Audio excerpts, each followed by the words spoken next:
अस्सलाम वालेकुम, मैं हमारी अली, आप देख रहे हैं मेरा चैनल। बरतानिया पहुंचते ही सारे के सारे ख्वाब चकनाचूर हो गए।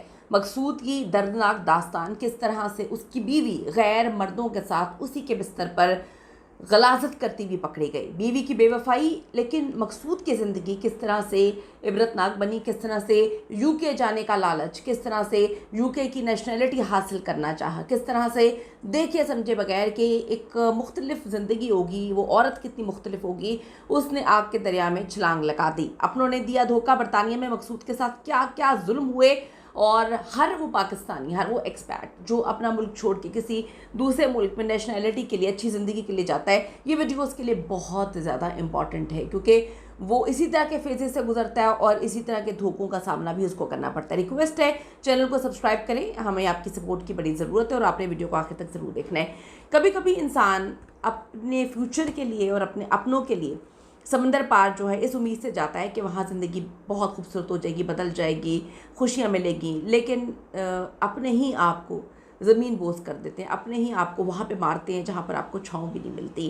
पाकिस्तान में मकसूद की ज़िंदगी बड़ी ही सादगी से गुजर रही थी। बड़ा शरीफ इंसान था, लोग इज़्ज़त करते थे। वालिद के इंतकाल के बाद उनकी जो परवरिश है और मुस्तकबिल की फ़िक्र उसकी खाला को थी, जो बरतानिया में रहती थी। वो बड़े अरसे से रहती थी, साला साल वो वहीं जाकर बस गई थी और उनके पास वहाँ की नेशनैलिटी भी थी। खाला ने एक बड़ा फ़ैसला किया, अपनी बेटी का रिश्ता मकसूद से तय कर दिया, ये सोचे समझे बगैर कि उनकी बेटी की क्या प्रायोरिटीज़ हैं। मकसूद एक बड़ा ही सिंपल सा पाकिस्तान में रहने वाला इंसान है, उनकी बेटी की बिल्कुल ज़िंदगी मुख्तलिफ है। उन्होंने रिश्ता तय कर दिया। मकसूद ने इसे अपनी खुशकिस्मती समझा और तवील इंतज़ार के बाद जितने कानूनी दस्तावेज़ात थे सारे उसके पास आ जाते हैं, मुकम्मल हो जाता है और वो बरतानिया चला जाता है। बरतानिया पहुंचते ही उसकी आंखों से जो ख्वाबों की पट्टी है और रिश्ते मोहब्बत की पट्टी उतरना शुरू हो जाती है। जिस बीवी के लिए वो अपना मुल्क छोड़ कर आया होता है, उसके तो तेवर ही बदले होते हैं, उसके तो ज़िंदगी का रहन सहन ही बहुत गलाजत से भरा होता है। घर में होने वाली गैर अखलाकी पार्टियाँ, पीना पिलाना, गैर महरम लोगों के साथ गले मिलना, उनके साथ नाजायज़ ताल्लुकात, बीवी का नामुनासिब रवैया मकसूद के लिए किसी सदमे से कम ना था। उसके लिए ये सोच भी बड़ी गंदी थी कि उसकी बीवी किसी और मर्द के साथ कुछ और करती हुई पकड़ी जाएगी।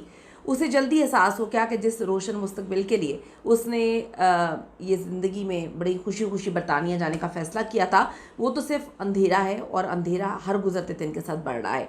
एक दिन मकसूद के हाथ अपनी बीवी का फ़ोन लगा और वहाँ पर उसको उसकी बेवफाई के नाकाबिले तरदीद सबूत मिले।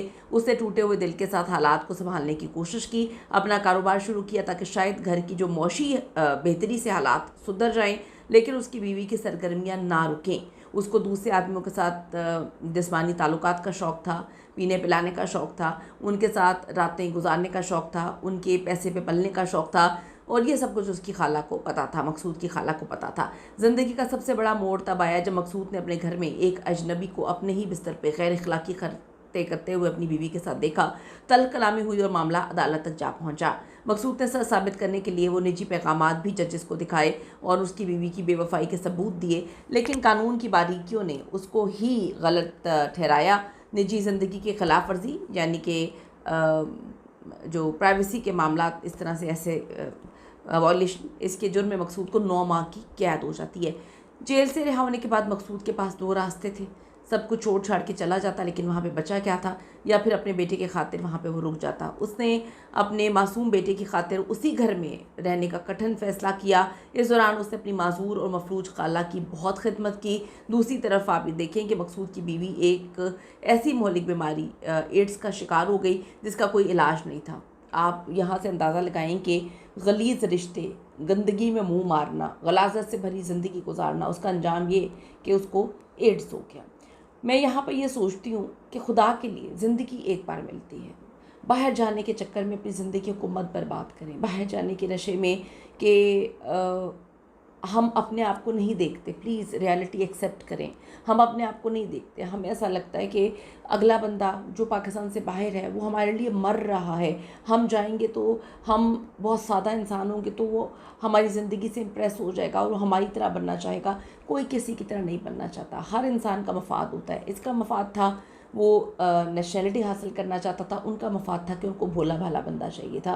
मैं फिर ये बात करूँगी कि नेशनलिटी लेने के चक्कर में इतने पागल ना हो कि आप अपनी एक ज़िंदगी वो ही बर्बाद कर दें। अपनी कीमती राय ज़रूर दीजिएगा इस हवाले से। See you in the next video.